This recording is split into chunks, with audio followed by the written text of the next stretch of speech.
b6.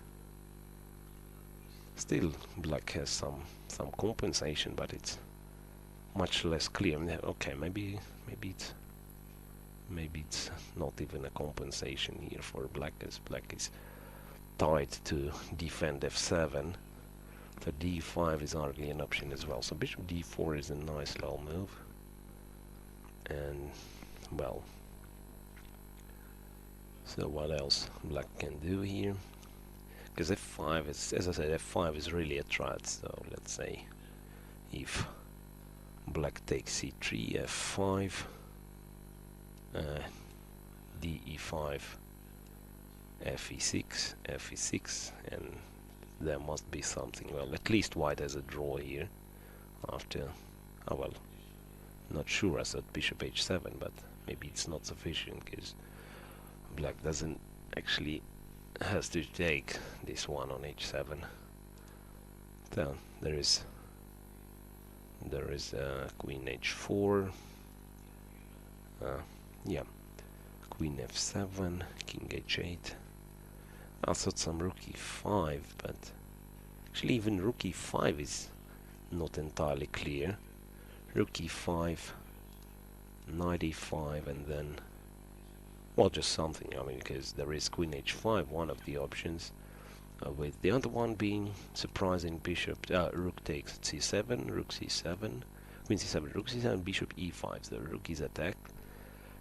Rook has to defend the knight, and in case of rook move to c6, then rook f7 is seemingly very strong.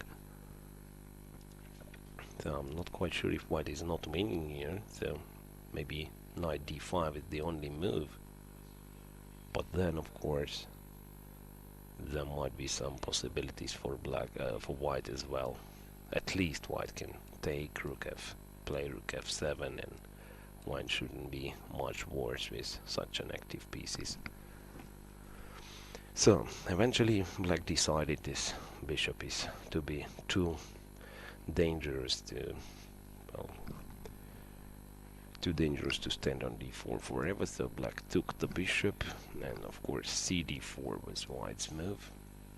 But still f4, f5 is a sort of a threat there, and well, the only white's problem remains this knight on b3, which has to be brought into play in some way. Still white can consider some rook lifts, rook e3 on the next move. All in all, it doesn't seem to be the position Canero exactly wanted to play here. g6, and then it might be something with f5 anyway. But well, but this knight is too far. I thought some f5 can be just a move. Well, and well, different possibilities here. e6. Well, e6, knight f6 is probably just not sufficient. Although still bishop f5 and queen f5, and it's very complicated. And with Humpy having only 25 minutes left, well, it might have been, it might be just dangerous for you, I have to say.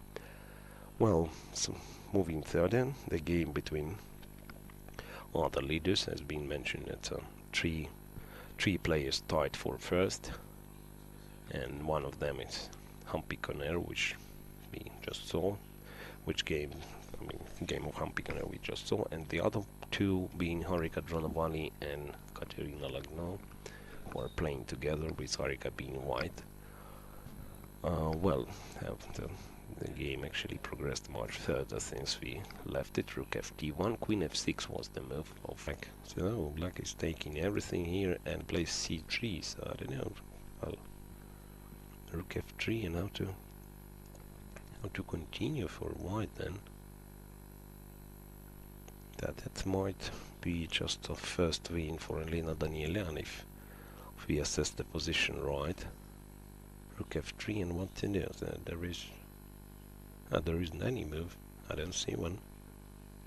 There might be something with f4, for instance. Well, not really. The h4, I thought. h4, to give away the queen, and okay, there is a mating threat on f8, but queen e7 just buries this threat nicely, and still, of course, black is much better. c3, queen takes g5, perhaps just winning. So that's a big chance for Elina after knight c2. And I just wonder if Chinese girl blundered this one. Yeah, rook f3 was actually played. So white is giving away the queen. Queen f3, knight f3, rook f3. Well, hope I didn't miss any hidden tactics here. Well, actually c3 is a possibility, but okay, c3 is possible, and in case of rook f6, dc2, black is nicely winning.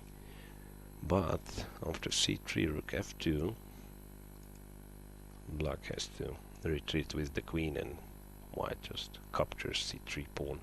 So c3, there is no point in playing c3. So anyway, here I'm pretty much sure Elina has much better position, and